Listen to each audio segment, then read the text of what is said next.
Welcome to episode 12 of the Grit Code podcast, a place where we decode the steps to success on and off the field. I'm 11-year NFL veteran, three-time Pro Bowler Donte Whitner, alongside NFL Hall of Famer number 378, Mr. Patrick Willis, and with us each and every week, Bay Area radio and TV analyst, Mr. Rod Brooks. Guys, another week, another twist in this crazy NFL season.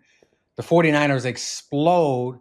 The AFC West flips upside down.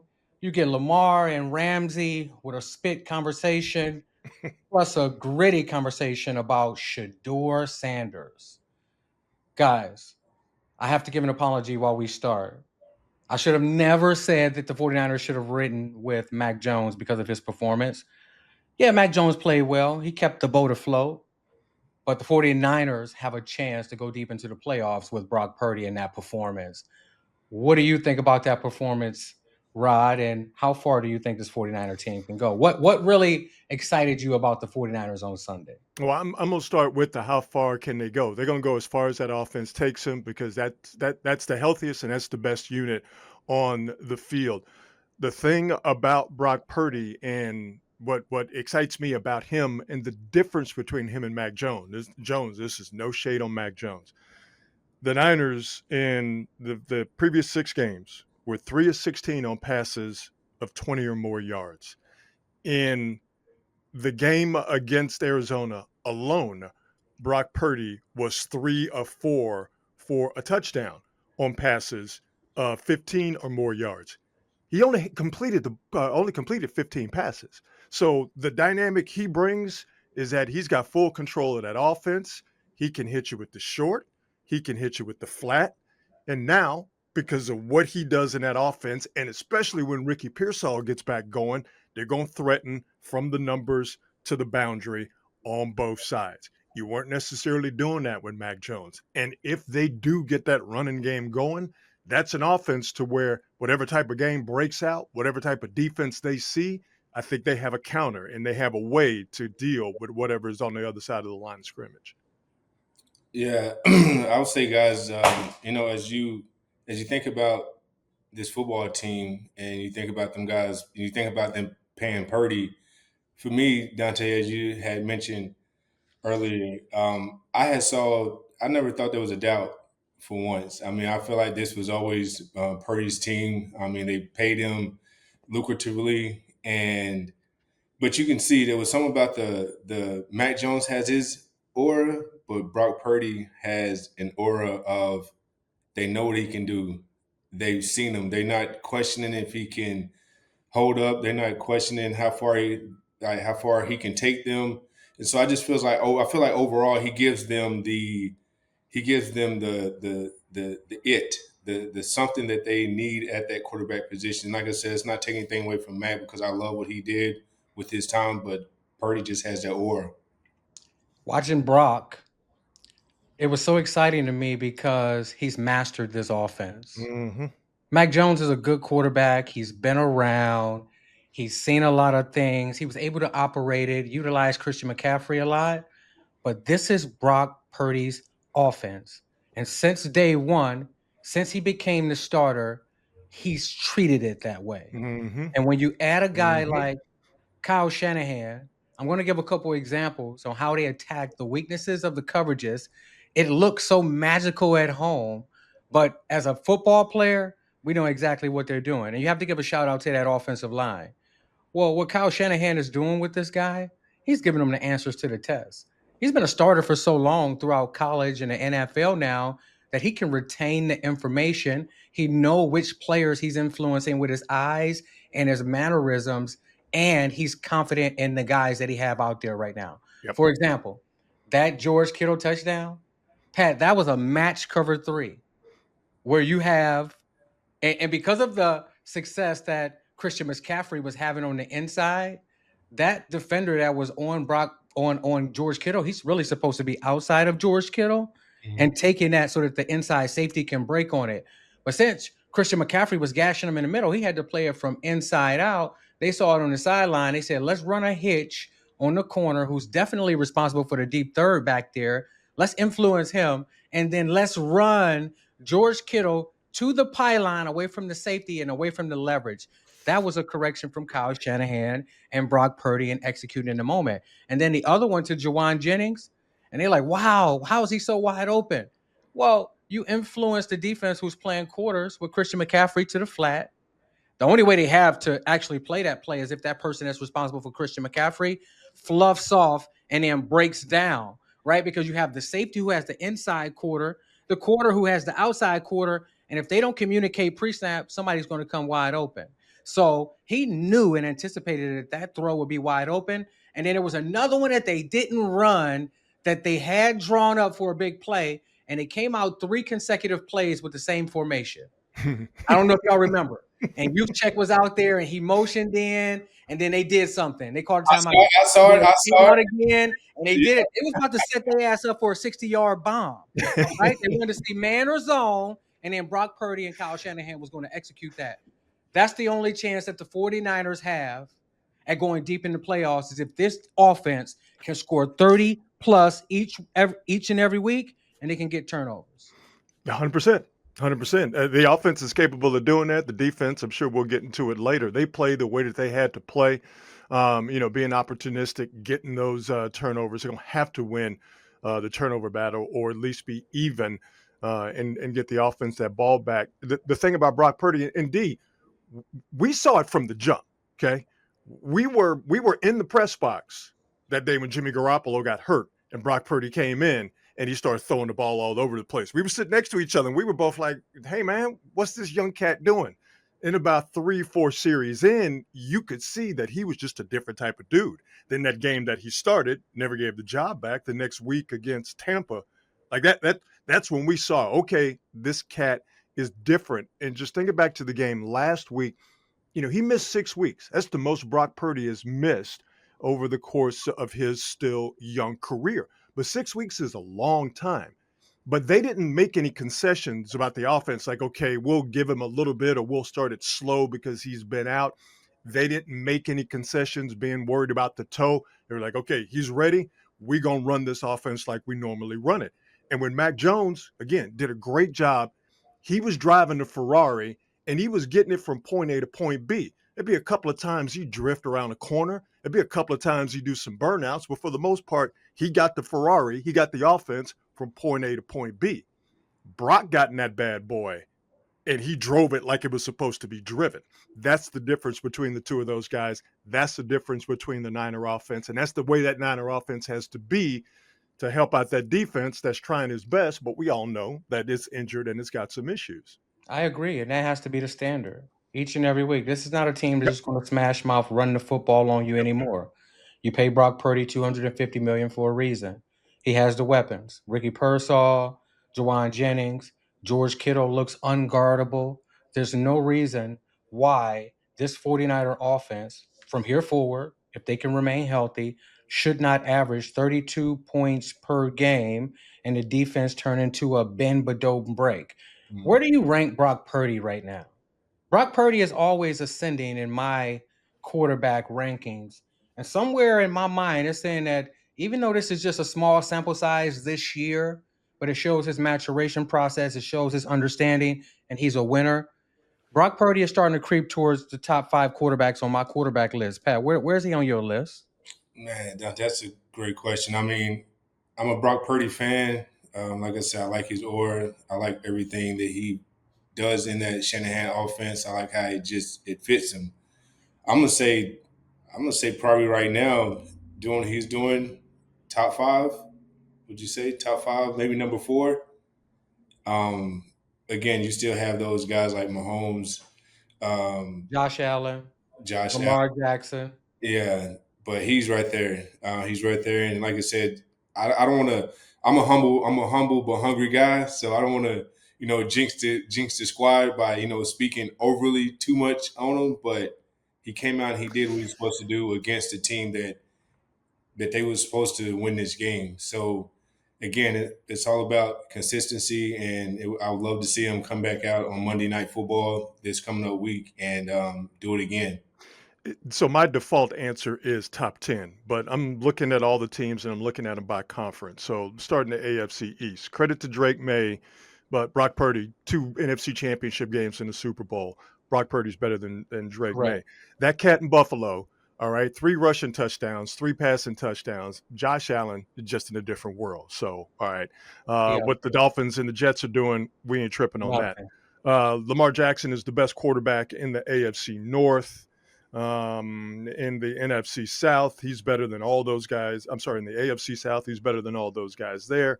AFC West, Patrick Mahomes, he's not better than him, although Mahomes is having sort of a down year, but I guess KC's having a down year. Philly, we can have a discussion about Jalen Hurts, in that passing game. It's kind of, oof.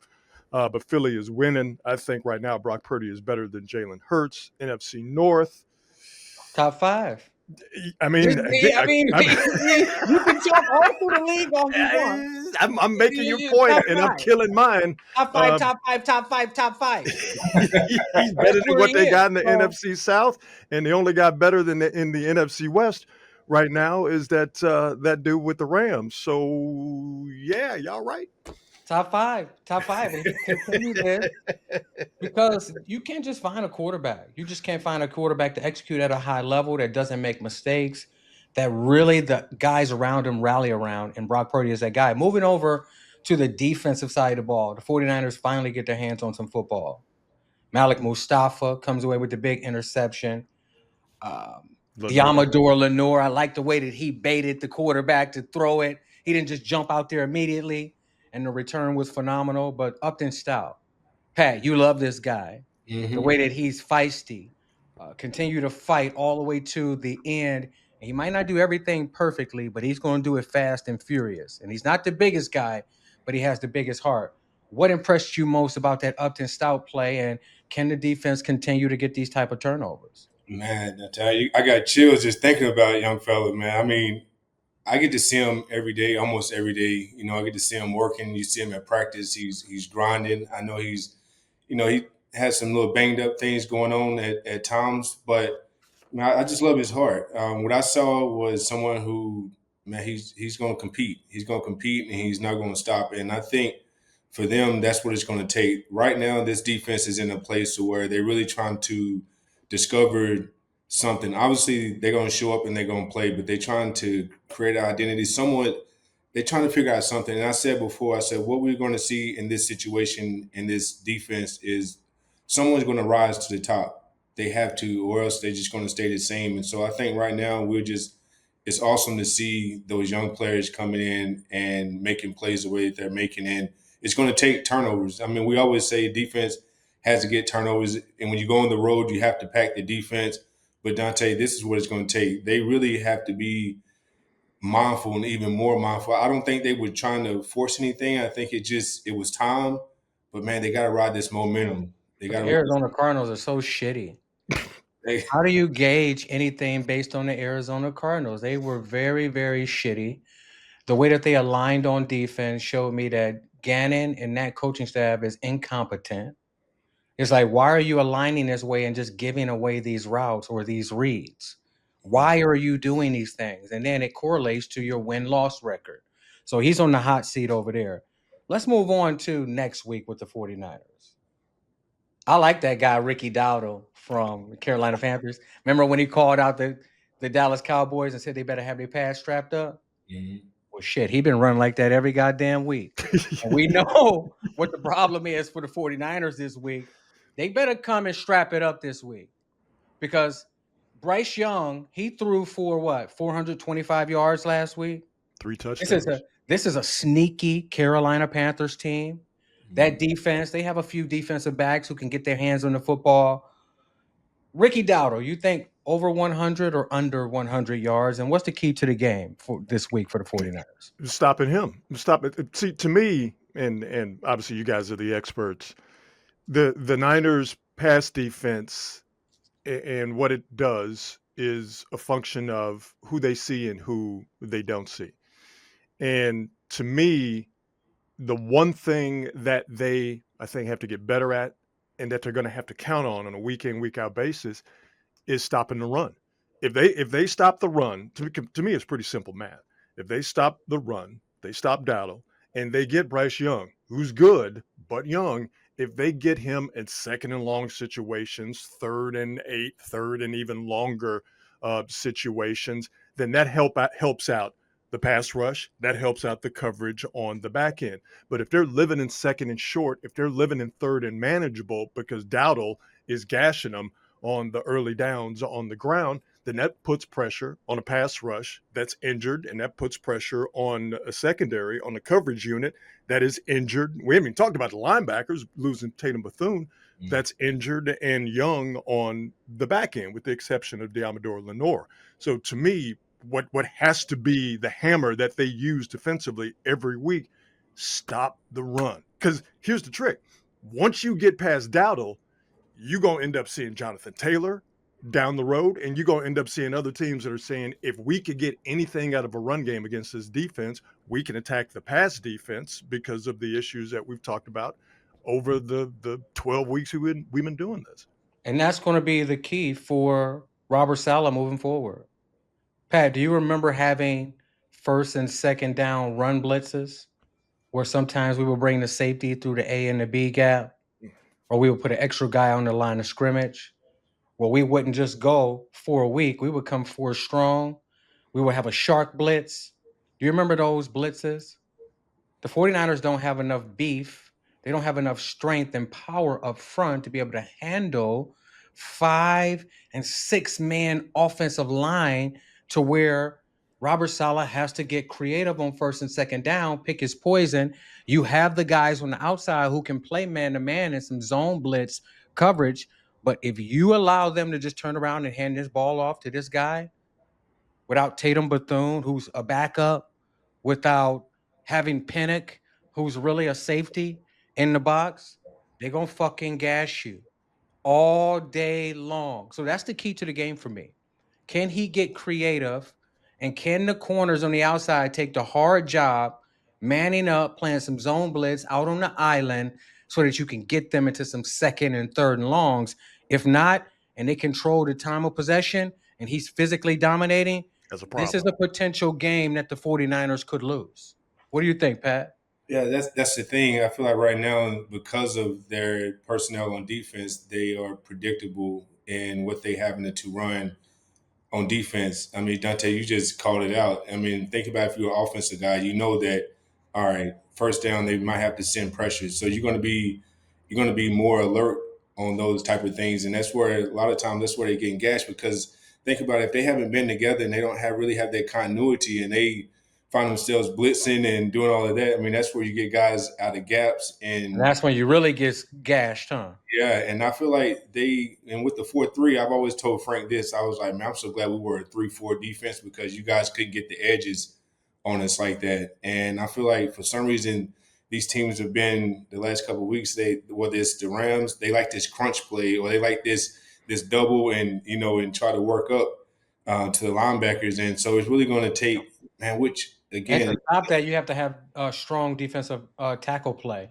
and, You have to and have guys that can hunker down and not try to split that double team and really keep it so that the backers can run through. so they're gonna have to work together. It's actually gonna be a tandem. I call it the triangle, where the defensive linemen have to be sound at the point of attack, but then the linebackers also have to help them. They have to somehow present as if they're gonna come, or that they will. And I'm not, and like I said, maybe that's in the game call where you blitz them early and you don't have them setting back. But if they're setting back, they're gonna work those. They're gonna work up to the linebackers, and usually that's giving up 3 yards, 4 yards, and there you go. It takes you out of the game plan that you really want, is to get them in second and long. So again, they're going to have to continue to play tough, physical, but bend, More aggressive on first and second down for sure. bend but don't break. Bend but don't. Absolutely. And going over to the AFC, guys, the Cleveland Browns, I know that they're probably nowhere near playoff contention. Probably. Well, yeah. Let me take that back. They're fucking ready to go home. So now we're talking about Shedeur Sanders, who's started the season as the third string quarterback. But there was always some buzz about him not getting first and second string reps. This week, Dylan Gabriel went out the game versus the Baltimore Ravens with a concussion, and Shedeur was thrusted into his first NFL action. He said that he'd never been out there with that first team offense, maybe 1 to 3 plays. The offensive line said that they haven't heard his cadence before. Whose responsibility is that, Pat? And do you think Stefanski and the Cleveland Browns are trying to sabotage him, or should it be on Shedeur Sanders to get himself prepared? Man, I think it's a little bit of both. The word that was coming to my mind was dysfunctional. And man, I don't like to use the word hate, but I would hate to be in a situation or in a organization like that to where, I mean, you have people on the outside. It's one thing you have people on the outside, giving their criticism, but it feels like on the inside there is no continuity. It feels like on the inside, like they're just individuals. And so I would say it's on both, because as a professional, you always have to be thinking in your mind, or I don't know how he was not ever thinking that, like, shit, if he gets hurt, it's gonna be me. So how could he not have any snaps? It's almost like, bro, I can't put my finger on it. I'm like, are y'all playing some kind of game? I mean, is somebody gonna wake up and be like, you've been punked? Because it doesn't make any sense. Like, I can't fathom it. So I don't know what you guys think. Bad teams do dumb stuff. And the Cleveland Browns have been a bad team doing dumb stuff for a long time. I will say this, and this is coming from, guys like you, who play the game, who know the game, who have a molecular understanding of not just how the game is played, but what happens before you get out there on Sundays or Mondays or whenever you play.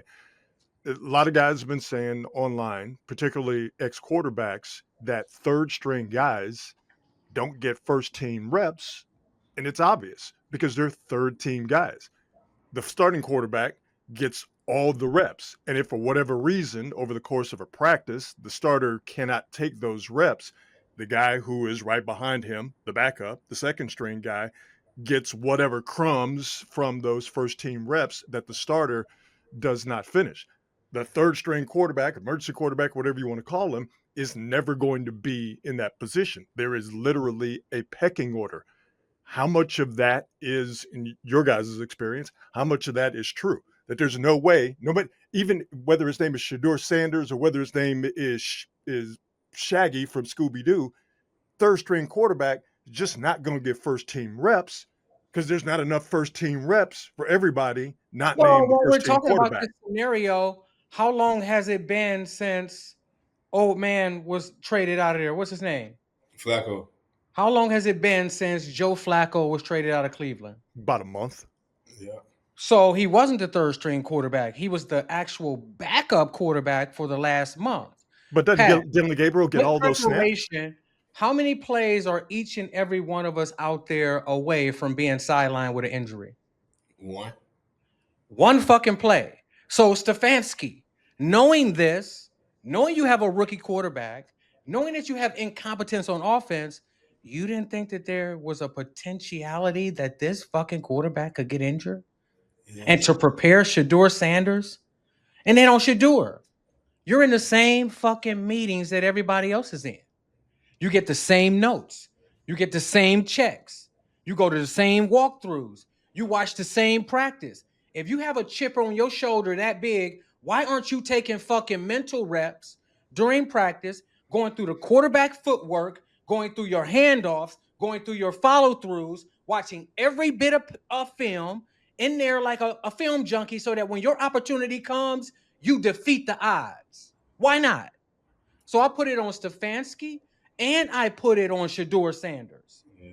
You guys have to be prepared. Now they fucking playing around over there and they're gonna get everybody fired.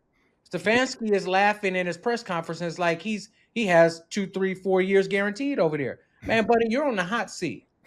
The Cleveland Browns have one of the most passionate fan bases in the National Football League, and they better get it right. But No, this they is won't. just, again, They won't. idiotic that a pro quarterback is not prepared to go into the game. Hopefully, he'll be more prepared this week going into it versus the Raiders, being that they suck even more than the Cleveland Browns, and he'll have a whole week to prepare. So I'm praying and hoping that he has a better outing this week. Bad football teams do dumb stuff. Absolutely. And then another thing, Shedeur's house was robbed. So as he's getting his first NFL action, he has intruders going into his home, taking his personal items, which were valued at what they say, over $200,000. I have a similar situation when I was in Buffalo. And this comes from a lack of awareness. This is from thinking so many people that's in your inner circle actually cares for you and value you. I brought too many people to my house. And what ended up happening is me and Marshawn Lynch have not spoken since 2009. We lived 6 houses down from each other. We were like brothers. His uncle Lee, his cousin Sam. Every day they would go to my house and my chef would cook them breakfast, lunch, and dinner. We were like brothers. And then some guys that were in my inner circle from Cleveland, Ohio, drove up to my place in Buffalo, New York. They robbed my home for over $400,000 worth of jewelry while we were playing a football game against the Tampa Bay Buccaneers. And upon arriving at home and seeing my door broken down and everything, I had to call the police, make a report, do an insurance claim. But one of the neighbors, and this is the reason why we haven't spoken and had a falling out, is one of the neighbors in the police report, they were walking around asking people if they seen anything, said, "Oh, we saw somebody walk from Marshawn's house down to Whitner's house during that same period of time." Now that could have happened because remember, we had people walking back and forth, cooking breakfast, lunch, and dinner. Okay, whatever. During that situation, and as it's going on, he wanted me to, and as they doing the the background checks on everybody and making sure like who did it. Um, we had a meeting, just me and him. And he really wanted me to call the police station and tell the people, like, man, stop investigating these people from Marshawn Lynch house. I never told the people to investigate Marshawn Lynch.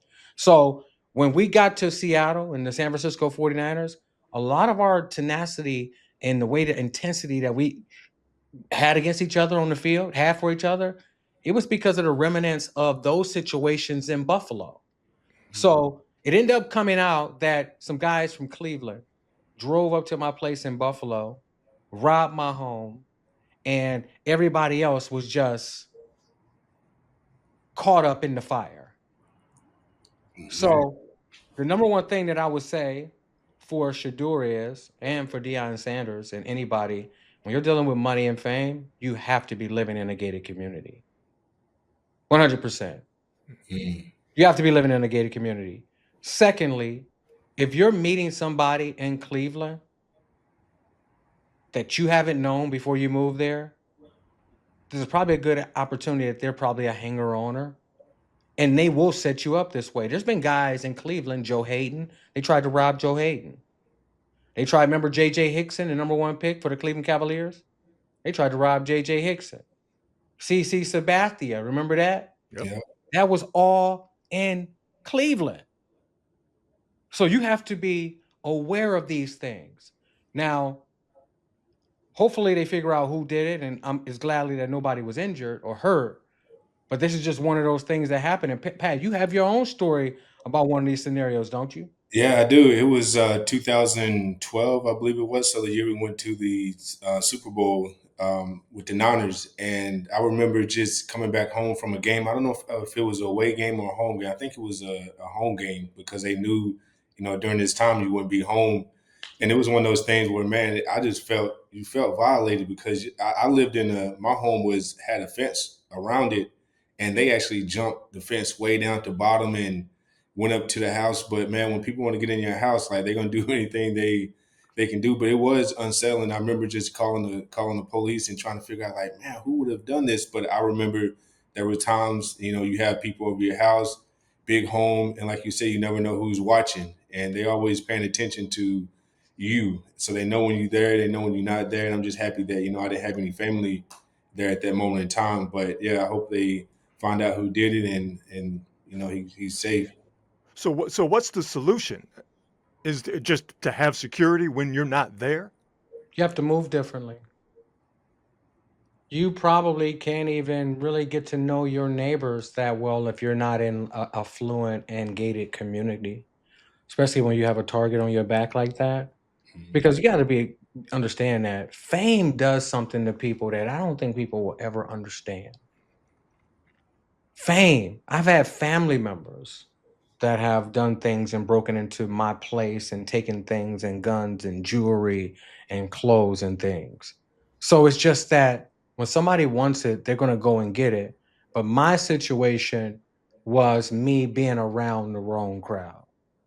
100%. These was a bunch of gangbangers.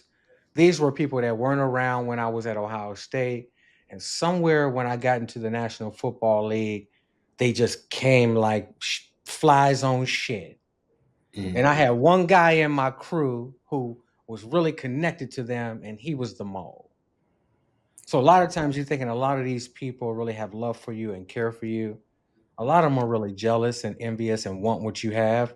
And the moment you start to wake up and you start to realize like, oh, I got to get a few of these people, it's the moment that they're going to strike back. And that's what happened with me. Hey, there's nothing funny about this situation, No, but no, I can hearing laugh about it now. but hearing you talk about you can't trust and you got to have people in your inner circle who are really down with you.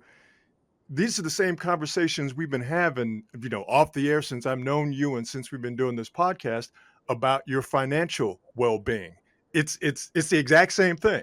Like you can have people in the financial world who you thought you trusted, Yeah. but you shouldn't have trusted because they were all about trying to get what you got. They were doing it from a white collar situation and from, sort of a gangster on the street situation. It's one and the same. It's just two different groups of people. Right. Absolutely. So you see how many things you have to actually look out for? That's wild. Hey, I just got chills right hearing you said it because that was exactly what was on my mind was that it comes in different forms.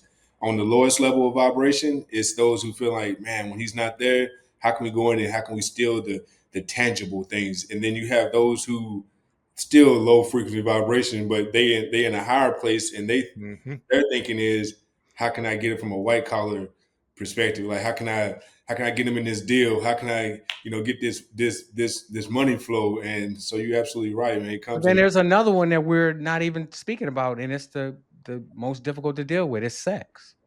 So when you get the woman with the BBL and you've been programmed to like a fat ass and the way it jiggle, Stop and they this. get the BBL and they intentionally attack the low level millionaire because they don't do that to go and get with CEOs of major corporations that make millions of dollars. They do this to get with the low level millionaire who has an eye for that booty. Think about that.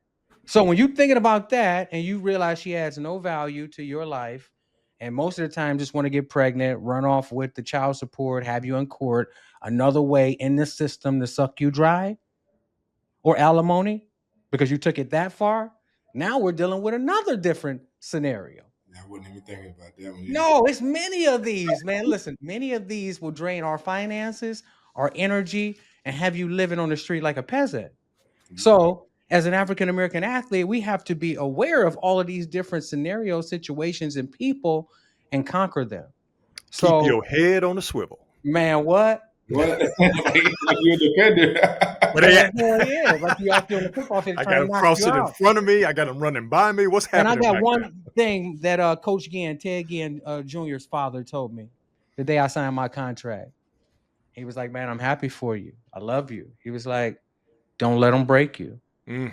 There's many places, there's many people with masks on that's disguised and they're coming at you. He said, don't let them break you. And at the time, I didn't understand what the hell he was talking about. Looking back at it, oh, I fucking understand now for sure. Wisdom. It's another situation that happened in the AFC, another spitting situation. Oh man. Jamar Chase spit on Jalen Ramsey. Pat, what do you think about this? And the one game suspension, almost $500,000 forfeited. Was that enough? I find it disgusting, but then again, man, it's nothing new in the NFL. It's nothing new, but man, I don't know what it is. It just seems like maybe I'm just an old head now, but I feel like, man, what is up? Boy, y'all boys need some switches It's or that something. money, man. Yeah, man, y'all not It's getting that the money, Pat. it's something not clicking. Like I was afraid to get a flag on the field. Like when anytime some of my teammates get to going back and forth, Dante, I just hey man, cool. You gonna get a flag? You know how hard it is to get off this field as it is, and you doing this kind of stuff and getting flags, and then when your best player is not going to be available that hurts everyone. So it's like one of those things where, I heard Mike Tomlin say, do what's natural. And I get it, man. But I tell these guys, and I've been there before, you have a split second, just like when you're on that field, to make a move and to make a play. And literally it's like a millisecond. And in there, whenever someone in there, whether you're about to get mad or whether you're about to make a play, it's something in there that was like, this is it. This is the moment.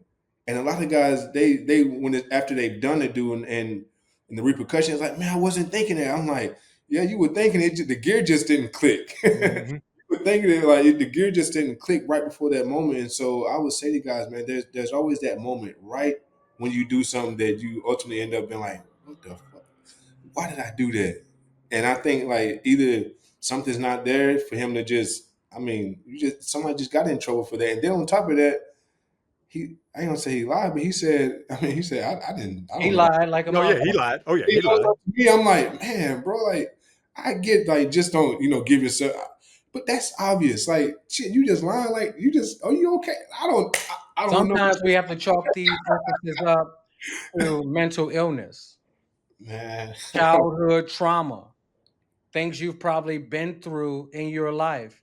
And then when you inflame that shit with money and fame, now a motherfucker walking around thinking he could do whatever he want when he wants. I And like can Mike Tomlin said, whatever comes natural, man, they just lucky that a motherfucker didn't try me like that, because we're not gonna let this guy until we get a fade one-on-one.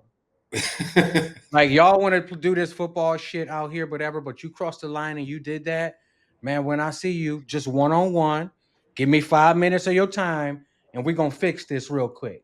off the field. Just off the field, like in that tunnel. Like, once those cameras go off, Pat, I got to be standing right there by that door. We're gonna figure this out. D Hey, say We're we gonna gotta figure run it. out why you did this. We And gotta run it. until I get you, we got to see each other every time. hey, I got one for you guys. I just thought about it, Dante. I was in the eighth grade. Eighth grade it was. And I was on the school bus, 7 o'clock in the morning. We get ready to go to school, and I never forget. This cat spit on me. He spit on me, and He filmed it.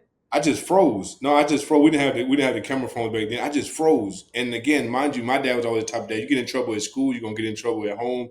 You get suspended at school, you're gonna get ass whooped when you get to the house. I never forget. I got to the house. I said, "Daddy," I said, "Whoa." He said, "What's wrong with you?" I said, "Such and such spit on me." He said, "What? Well, you let somebody spit on you?" I was like, "Yeah, Dad, but I didn't do nothing because I didn't want to get in trouble." He said, "Listen, boy, if somebody ever spits on you," he said, "I don't care what." He said, "You whoop their ass." He said, "You better go down fighting." And I never forget, man. I went to school the next day, and I feel like he spit on me the second day because I was still fuming because of the fact that, like, I thought I was supposed to do that in that moment, but I mind you now, I be But I thinking, really want to kick your I ass. want to kick your ass, but I was also thinking about my daddy because my daddy was a disciplinary growing up, and shit, whether you right or wrong, you gonna get your ass tore up. So, like I said, you had that split second to think. But man, when my dad gave me the okay, maybe like Tomlin said, like, "Hey, do what's natural." The next day, Felt good to punch the motherfucker too, don't Oh, it, Pat? you ran up on him. Okay, all right. Okay. Run He, up he, on you real strong. Yeah. you got the Then he tension. said it's okay. You Staying got, in the AFC, Josh Allen continues to amaze, man. 6 touchdowns, 3 rushing, 3 passing. What can't this motherfucker do? beat the Chiefs. Well, he don't have to this year. They're done. No, So no, he can he's a do stud, that for man. sure. He's a And they stud, beat dog. the Chiefs this year, didn't they? Well, in the playoffs. Oh yeah, you beat the Chiefs in the playoffs. Well, he won't have to do that this year because they're not getting in. It's over for the Kansas City Chiefs. Bo Nix, who set an NFL record for the most comebacks in the first 2 seasons, he dethroned the Kansas City Chiefs. And I saw this coming. They held on a little too long. Mahomes had a little bit of magic, but they're paying the older players a little bit too much, and they're not able to disperse the money into key positions that they need.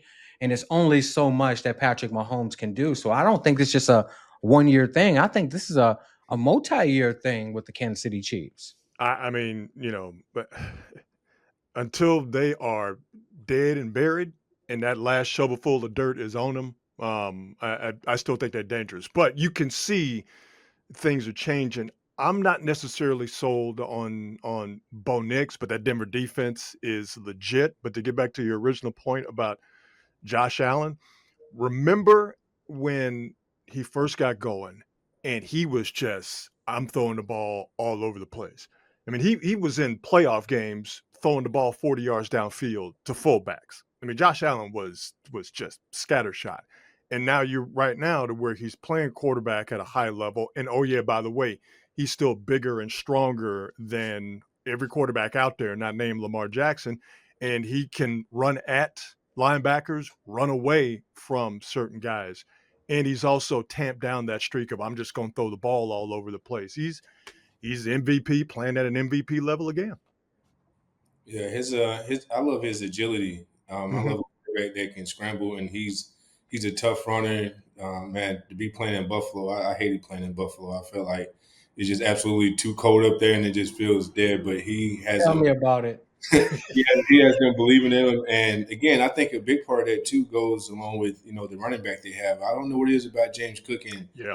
you get a lot of you don't hear people talking about him a whole lot when it comes to top tier running backs. But man, you get that guy get the ball in his hand and he's already 10 yards on you before you know it. Kind of reminds me of Jamal Charles a little bit. But yeah, I mean, I like what I And see. their Achilles heel is their run defense. They Really, can't stop anybody. They're giving up 30, 40, 50-yard explosive runs on a weekly basis. And it's the same with Buffalo. A lot of their salary cap is on the offensive side of the ball. Deion Dawkins, it's in the backfield with Cook. You have Josh Allen eating up a huge portion of it. And then you have Bosa on the other side, but they don't have any interior linebackers that's really worth anything. And then they're recycling safeties. This past week, I think they gave up 3 explosive runs, and that'll be their Achilles heel in a season where you're not going to have the Kansas City Chiefs in the playoffs and you still don't get to the Super Bowl. I want to talk about one of their players, and this was disturbing. Keon Coleman, the big funny guy. He wants to be a comedian, Wide receiver. Yeah. wide receiver. So he was late to a meeting on a Friday morning. You know how we have the Friday morning meeting, Pat, before we fly out to wherever we're going to play or go home and come back, check into the hotel, or whatever. yeah. Um, he was late to a meeting. I don't know what the fuck he was doing in Buffalo Thursday night to made him fucking late. The only thing he could have done was go to Toronto, party all night, and tried to make it back in time. But that's here nor there. They say this is the second time that he did that. But when you get suspended and you're a healthy scratch, why are you doing all these little TikTok dances on the fucking sideline pregame? I really don't respect it. He's a fairy to me. How far can they, and they're relying on this guy. He was a second round draft pick, I believe. How do you feel about a guy who caused this, who's not playing and suiting up, dancing on the sideline pregame? I don't know what you call him. I'll say that Fairy. I don't think he's not. I don't think he doesn't appear to be serious. And I say this for him kind of goes back to the very beginning. Do y'all remember when they drafted him and everybody was all kiki because he was like funny A and comedian. That's why I say he's a comedian. yeah, and I remember then saying it. I'm like, man, I know everybody laughing, but as a player, as someone who's played the game, I'm like, man, I don't know if I really. I mean, everybody has a personality. That's cool, but it was almost too like And the too Buffalo Bills fucking promoted it. too something. Almost like a class clown. Yeah, it was What too. do you expect this guy to be on the field and in the meeting room? You expect him Yeah, to be responsible when you guys are celebrating this bullshit? yes, yes. So seeing it then, that was kind of like a prerequisite of like, all right, maybe he'll snap into it. Maybe it'll. Man, maybe come in and catch some fucking balls and some touchdowns first, and then we do this shit. Yeah, I don't get again, man. I think that's just the younger generation being exposed to the whole social media aspect of things, thinking that like it's everything is microwave where you it's about now. But that's why I say to these guys, man, over and over again, humble but hungry, humble but hungry. Humble doesn't mean you take away from your greatness. Humble just means like, man, you know the work that you are putting in, but you're grateful for the outcome. But at any given moment, it could be taken away from you. So every day you work as if like this could be the last play. Whereas now, again, Dante, sometimes we talk. I tell you my mindset. And you like, Pat, why you thinking like that, man? You Hall of Famer this, you. I'm like, because man, I never wanted to take it for granted. So I just don't. I don't know. I don't know. I don't think they're serious. But man, when they not up there anymore, and they ain't getting that paycheck, and they ain't able to be inside that locker room, be inside that space, it's really gonna whoop their tail. And I think that's what God, I don't want to get off subject, but that's what God be feeling when they finish. It's that regret. It's that, man, if I could just go back one more time and just get that check, or if I could just go back one more time and make that play, or it comes back, man. When you can't no more, it whoops your ass. Steve Young said it's hard to get into the NFL. It's easy once you're in to get yourself out of the NFL. Mm-hmm. Nothing but Absolutely, and I facts. fully agree with that. And when you think about the Buffalo Bills, when I was there was a receiver that was like 6'7", former basketball player named James Hardy. Rest Oh his yeah, soul. yeah. He was at Indiana University. He was a second round draft pick. And it just shows you how sometimes the mental part of it and not understanding who you are can be a detriment. And what he was doing was he had high expectations. He was coming off some injuries. But at along the season, he started to fake injuries. And you know why he started to fake injuries? Because he found a woman that was famous, Lil Wayne's baby mother. She had a show on BET, and he was so much in love with her that he would rather skip football games and fake injuries to fly to Atlanta to be with her than stay in Buffalo and perfect his craft. And I watched it happen. I watched him transform into somebody that only wanted to talk to me about what she was doing and her fame and her house instead of what was going on the football field. And he lost track of who he was and ended up falling apart, ended up in Baltimore and didn't make it happen. This seems like a similar situation with the Keon Coleman, and they're only going to give you a certain amount of opportunities. And you continue to do this with a team that has championship aspirations, your ass will get cut and you'll be on the street wishing that you would have done it better. Another thing that I want to get into, and then we'll close this thing out. Coach of the Year talk. There's a case for Shanahan. There's a case for what Shane Steichen in Indianapolis, right? Mm-hmm. I will put Mike Vrabel up there with the New Mm-hmm. England Patriots.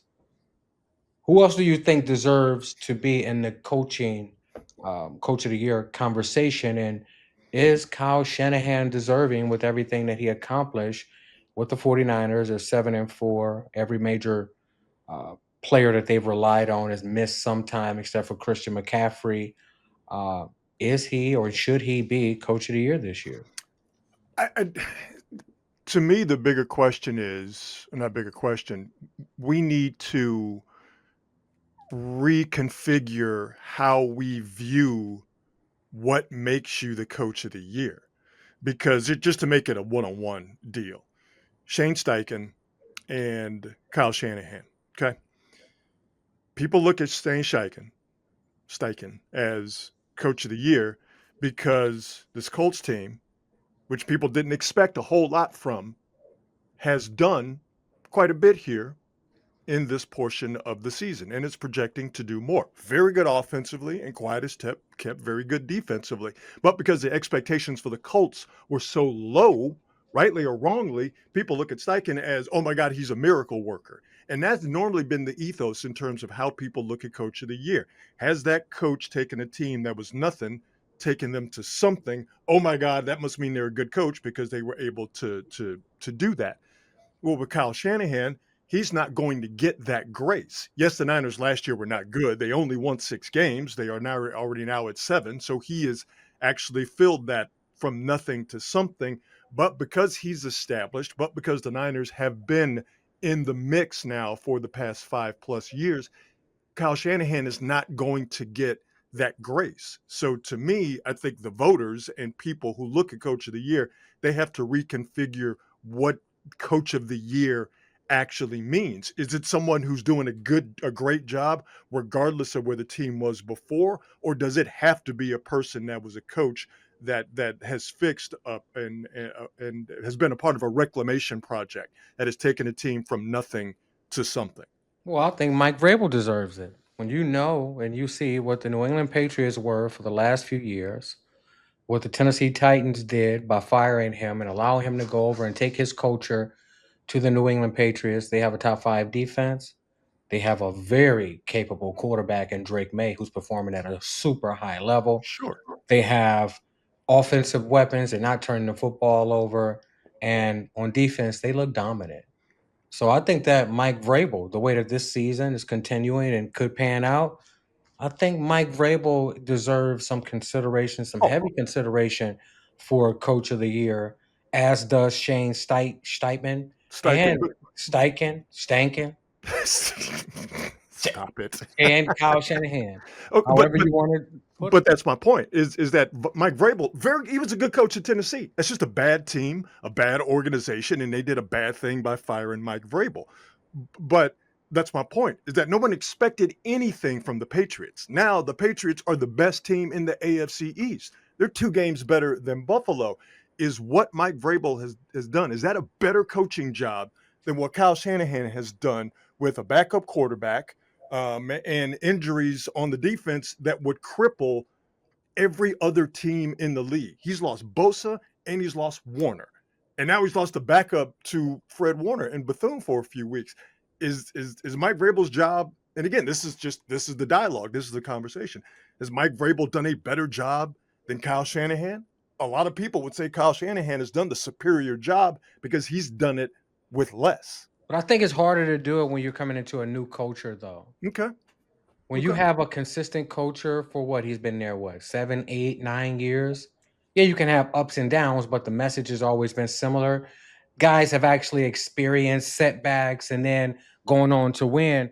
When you come into a new situation like Indianapolis and New England, and you don't fucking know who your quarterback is, you got Daniel Jones and Drake May to start the season. What would people have said about that?